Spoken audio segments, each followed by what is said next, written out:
नगरपालिका निवडणुकीची रणधुमाळी खरं तर सुरू झालेली आहे। प्रचार आता प्रत्यक्षात सुरुवात झालेला आहे। परभणीच्या जिंतूर नगरपालिकेच्या प्रचारासाठी उपमुख्यमंत्री अजित पवार आज जिंतूर शहरात काही वेळात दाखल खरं तर होणार आहे। जिंतूर नगरपालिकेचा विचार केला असता प्रामुख्यानं राष्ट्रवादी, अजितदादा गट, भारतीय जनता पक्ष आणि काँग्रेस अशी तिहेरी लढत या निवडणुकीत होणार आहे।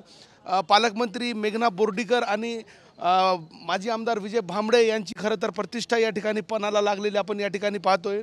राष्ट्रवादी काँग्रेसच्या सफिया बेगम फारुकी ह्या राष्ट्रवादीकडून अजितदादांच्या गटाकडून खरं तर नगराध्यक्षपदाच्या उमेदवार आहेत आणि त्यांच्या विरोधात भारतीय जनता पक्षाकडून प्रताप देशमुख आणि काँग्रेसचा एक उमेदवार या ठिकाणी अशी तिहेरी लढत खरं तर आहे। अजित पवार काही वेळात या ठिकाणी दाखल होणार आहेत। दादा शरीफ चौक आहे, या चौकामध्ये खरं तर अजित पवार यांच्या सभेचं आयोजन करण्यात आलेलं आहे। आजच्या सभेच्या अनुषंगानं अजित पवार जिंतूरकरांना काय आवाहन करतात हेच पाहणं औत्सुक्याचं असणार आहे।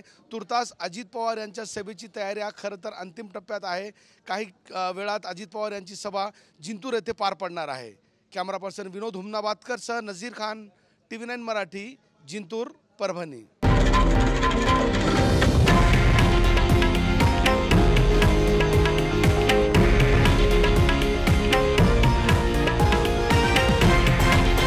हे आहे देशातील नंबर 1 न्यूज नेटवर्क आणि आपण पाहत आहात TV9 मराठी, एकमेव।